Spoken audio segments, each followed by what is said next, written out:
Hey everybody, so here's a look inside two vintage Sony digital camera battery packs.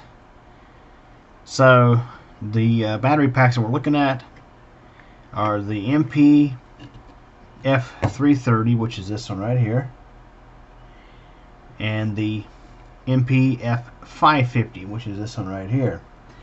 So these are quite old. This one here is from the late 1990s, probably 97 or 98, maybe 1999, I can't remember for sure. So yeah, these actually power digital cameras.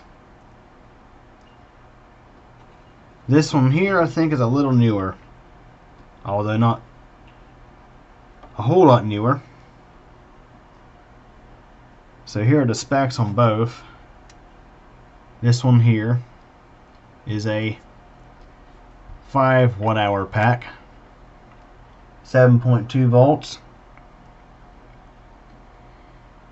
So 2 lithium-ion cells in series. This one's quite interesting. This is, I'm gonna say, was a budget model pack, because you can tell the cells are physically smaller than this pack here. Now I'm not sure exactly what capacities are. I had to calculate that. So this one's 10.8 watt hours. This one is 5 watt hours. So this one here is more than just slightly more than double the capacity. So you would definitely get a lot more run time out of this one. So this one here has 18650 cells in it, which of course are very common. And of course I have a whole bunch of these because, well, I harvest them from laptop batteries, and these are actually Sony cells. So these are, I think the cells in both of these are Sony Energy Techs. This one has an oddball size, 14650. So much smaller cell, much lower capacity.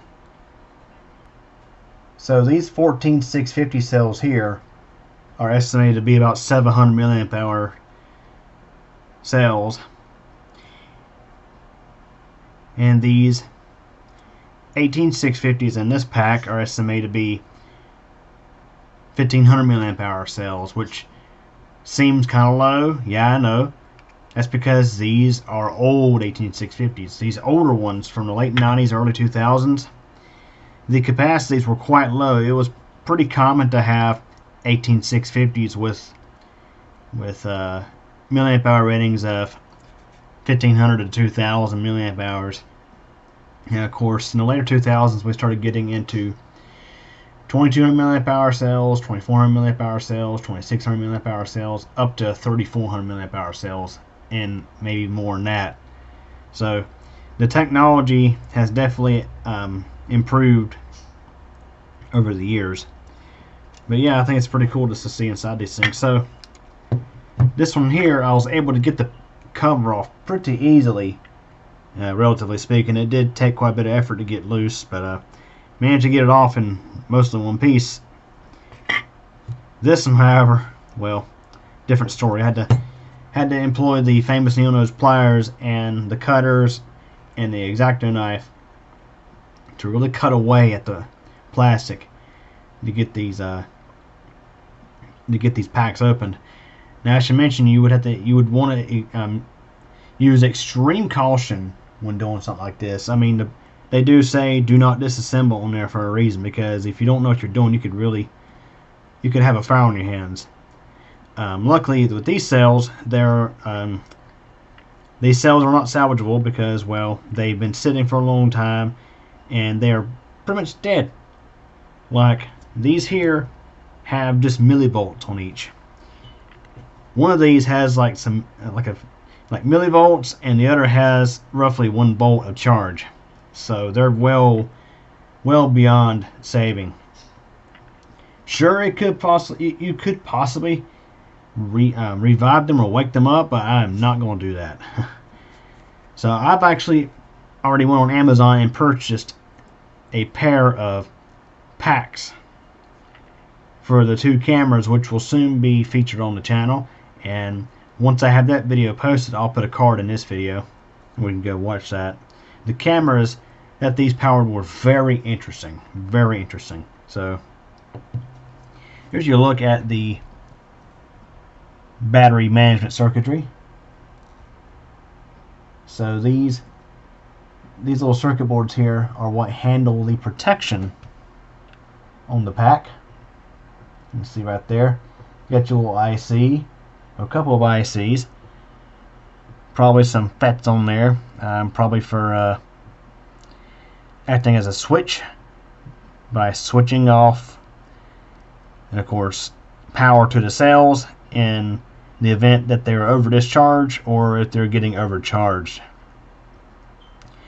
This little PCB probably also handles charging too, because we have 2 cells in series,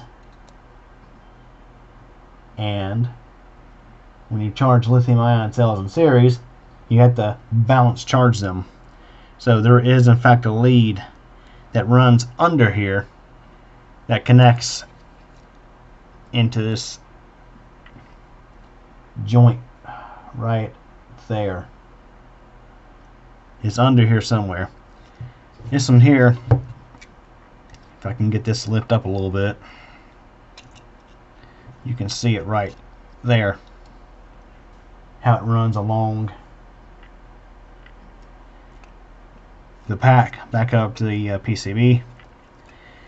Yeah, these cells here, they're roughly the size of AA's in overall diameter. Of course, they're much longer than AA's. They're about 1.5 times the length of a AA. So yeah, let's look inside 2 vintage Sony camera batteries. And apparently Sony used this style of pack for many years, powering various devices. Matter of fact, I think I'm going to look online, but I wouldn't be surprised if they're still using this pack to power some of their DSLRs.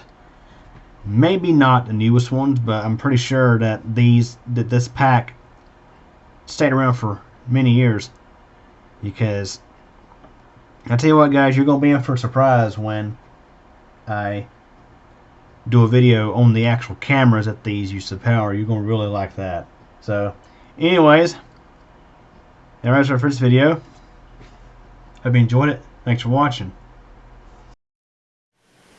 Well, everybody, that wraps up for this video, and I hope you enjoyed it. If you did, please like the video, leave a comment, subscribe to Circuitry channel, and be sure to tick the bell. That way you get notified of new video posts. Also, I recommend following Circuitry Company on Facebook. A link is in the video description. In addition to computer tech videos, I have a second channel, CubeCompMTDX. Links are available at the end of this video. Again, I hope you enjoyed this video, and thanks for watching and your support.